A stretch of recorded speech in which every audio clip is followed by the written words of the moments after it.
काँग्रेस नेते हुसेन दलवाई पोलिसांच्या ताब्यात। नाशिकमधील दर्गा परिसराची पाहणी करण्यासाठी आले असता पोलिसांनी ताब्यात घेतलं।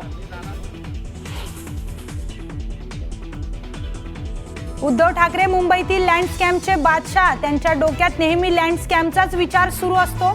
आशिष शेलार यांची उद्धव ठाकरेंवर घणाघाती टीका।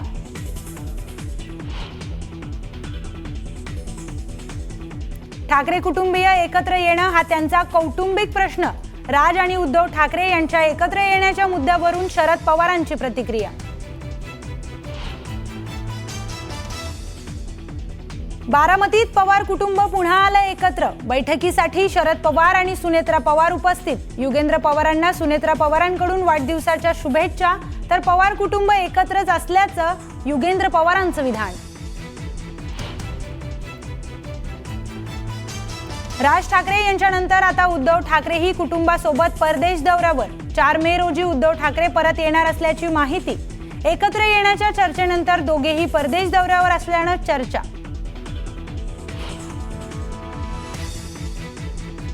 राज्यातल्या कोळी बांधवांना शेतकऱ्याचा दर्जा मिळण्याची शक्यता। राज्य मंत्रिमंडळाच्या बैठकीत होणार मोठा निर्णय।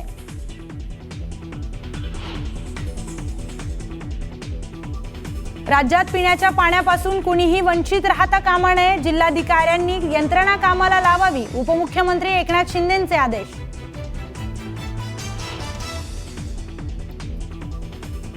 बंदुकीचा धाक दाखवत गाव गुंडांकडून शिक्षकाला मारहाण। तुमची मुलगी मला द्या म्हणत दुचाकीवर ट्रॅक्टर घातला।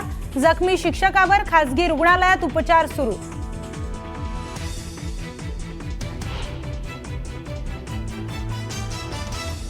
त्र्यंबकेश्वरमध्ये साधूचा संशयास्पद मृत्यू। नशेखोराच्या मारहाणीत मृत्यू झाल्याचा महंतांचा आरोप। मारहाणीची घटना सीसीटीव्हीत कैद।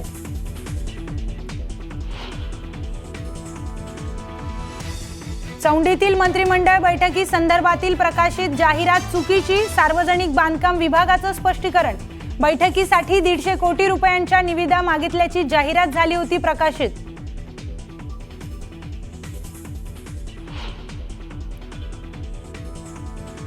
पुण्यात दारूच्या नशेत लोकांकडून एक जोडप्याला मारहाण। कारवर दगडफेक। 5 जणांवर गुन्हा दाखल, तर 3 आरोपी अटकेत।